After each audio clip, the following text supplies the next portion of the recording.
Hello everyone, स्वागत है आपका मेरे यूट्यूब चैनल के सोनी स्टडी पॉइंट पे।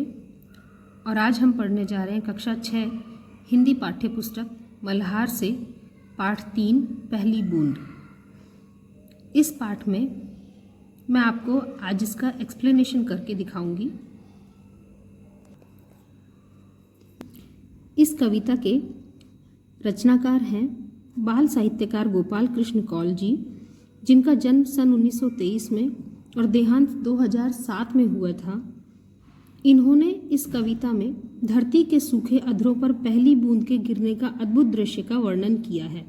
अर्थात यहाँ पर इन्होंने इस कविता में जब धरती के सूखे अधरों, अर्थात यहाँ पर कवि के कहने का तात्पर्य यह है कि धरती की सूखी हुई मिट्टी पर जब बारिश की पहली बूंद गिरती है तो प्राकृतिक सौंदर्य किस प्रकार का होता है, यहाँ पर उसी दृश्य का वर्णन किया गया है और उसी के साथ इन्होंने यह कविता लिखी है। गोपाल कृष्ण कौल जी ने बच्चों के लिए देश प्रेम और प्रकृति और जीव जंतुओं से जुड़ी हुई बहुत सी मनोरम कविताएं भी लिखी हैं। अपनी एक अन्य कविता हम कुछ सीखें में वे कहते हैं, देश हमें देता है सब कुछ, हम भी तो कुछ देना सीखें। यहाँ यह पता चलता है कि जो हमारे कवि हैं वो जब भी कभी अपनी कविताएं लिखते हैं तो उसमें किसी न किसी प्रकार की शिक्षा बच्चों को वो देते हैं। तो आइए, यह जो कविता है पहली बूंद, उसमें कवि ने धरती के किस प्रकार के सौंदर्य का वर्णन किया है उसके बारे में हम पढ़ते हैं। पाठ 3 पहली बूंद।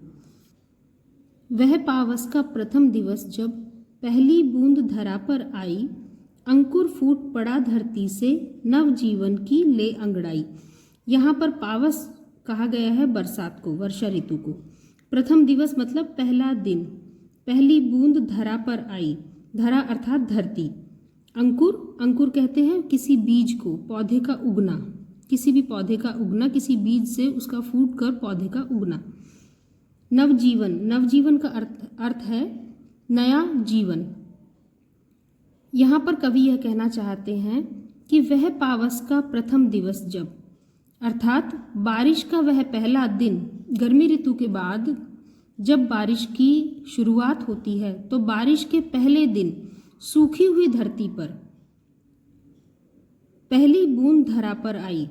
जब वह पहली बूंद धरती पर पड़ती है, अंकुर फूट पड़ा धरती से, तो धरती के अंदर पड़ा हुआ किसी बीज के अंदर एक पौधा फूट पड़ता है उस बूंद की शुरुआत से।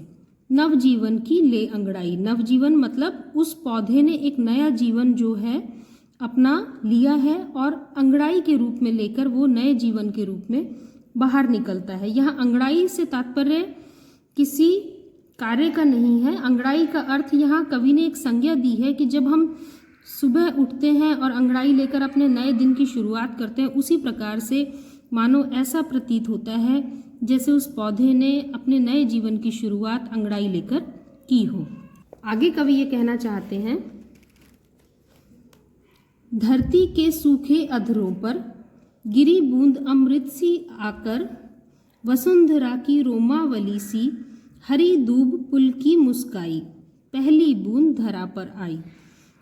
मतलब कवि यहाँ कहना चाहते हैं कि धरती के सूखे अधरों पर, अधरों मतलब होठ, गिरी बूंद अमृत सी आकर, अमृत अर्थात अमरता का रस, वसुंधरा की रोमावली सी, वसुंधरा कहते हैं धरती को, रोमावली रोम रोम जो हमारा पुलकित होकर आता है, रोम की एक कतार, हरी दूब पुलकी मुस्काई, पुलकी अर्थात सुंदर। कवि यहाँ धरती के प्राकृतिक सौंदर्य का वर्णन आगे किस प्रकार से करते हैं यह इस पैराग्राफ में बताया गया है। इन पंक्तियों में कवि ने यह बताया है कि धरती के सूखे अधरों पर, धरती के सूखे हुए होठ नुमा मिट्टी, अधरों अर्थात यहाँ मिट्टी के लिए कहा गया है। यहाँ धरती के सूखे अधरों पर गिरी बूंद अमृत सी आकर, कि धरती की सूखी हुई मिट्टी पर जो पहली बूंद आकर गिरती है वह अमृत के समान प्रतीत होती है। वसुंधरा की रोमावली सी हरी दूब पुल की मुस्काई, धरती पर जैसे एक किसी सुंदरी की रोमावली प्रतीत होती है, धरती उसी तरह से हरियाली से सजी हुई इतनी सुंदर प्रतीत होती है कि हरी दूब पुल की मुस्काई। जो हरी हरी दूब है सुंदर सी, ऐसा प्रतीत होता है जैसे वह मुस्कुरा रही हो। पहली बूंद धरा पर आई, और वही पहली बूंद जो धरती पर आकर गिरी है। जैसे ही वह पहली बूंद धरती पर आकर गिरती है तो यहाँ पर कवि ने उस बूंद के गिरने से धरती के सौंदर्य का वर्णन किया है। आगे कवि कहते हैं, आसमान में उड़ता सागर लगा बिजलियों के स्वर्णिम पर, बजा नगाड़े जगा रहे हैं बादल धरती की तरुणाई, पहली बूंद धरा पर आई। इन पंक्तियों में कवि यह कहना चाहते हैं कि जब वह पहली बूंद धरती पर गिरती है तो उस समय ऐसा प्रतीत होता है जैसे आसमान में उड़ता सागर, सागर अर्थात समुद्र, समुद्र आसमान में उड़ रहा है लगा बिजलियों के स्वर्णिम पर, जैसे उसने बिजलियों के सुनहरे चमकते हुए परों को लगाकर और आसमान में उड़ना शुरू कर दिया है। बजा नगाड़े जगा रहे हैं बादल धरती की तरुणाई, और बादल इस प्रकार से प्रतीत हो रहे हैं जैसे ढोल नगाड़े बजाकर धरती की यौवनता को जगा रहे हैं। तरुणाई मतलब यौवनता। और पहली बूंद धरा पर आई, इसका मतलब यह है कि कवि इन पंक्तियों में यह कहना चाहते हैं कि आसमान इतना सुंदर दिखाई दे रहा है कि ऐसा प्रतीत होता है जब आसमान में बिजलियां चमकती हैं, स्वर्ण के समान, सोने के समान बिजलियां चमकती हैं, तो ऐसा प्रतीत होता है जैसे आसमान उड़कर ढोल नगाड़े बजाते हुए बादलों के साथ धरती की यौवनता को जगा रहे हैं।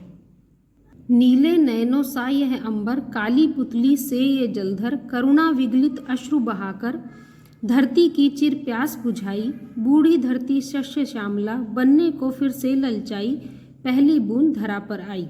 इन पंक्तियों में कवि जो हमें समझाना चाहते हैं, यहाँ उन्होंने अंबर का अर्थ जो दिया है, अंबर का अर्थ होता है आकाश, जलधर, जलधर का अर्थ होता है बादल, काले बादल जिनसे पानी बरसता है, करुणा दया, विगलित पिघला हुआ, अश्रु आंसू, चिर मतलब बहुत लंबे समय से, शस्य श्यामला हरी हरी हरियाली के साथ वाली धरती।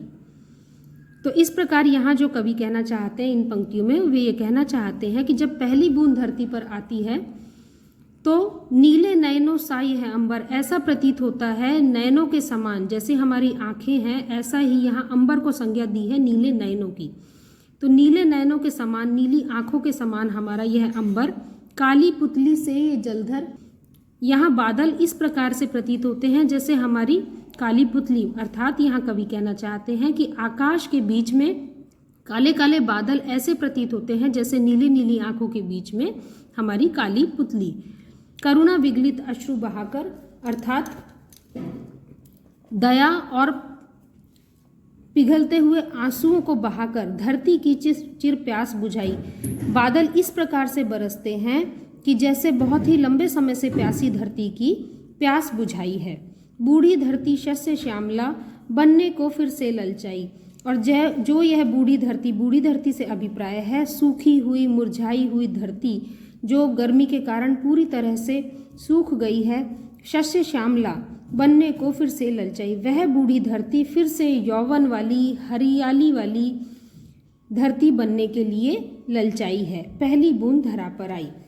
इस प्रकार बच्चों हमारे कवि श्री गोपाल कृष्ण कौल जी ने इस कविता में धरती के प्राकृतिक सौंदर्य का पहली बरसात के बाद का वर्णन किया है। आशा है आपको मेरा वीडियो पसंद आया होगा। मेरे और वीडियोस को देखने के लिए मेरे चैनल को सब्सक्राइब करें। अगर आपको मेरा वीडियो पसंद आया तो उसे लाइक करें और अपने दोस्तों के साथ शेयर करें। Till then bye.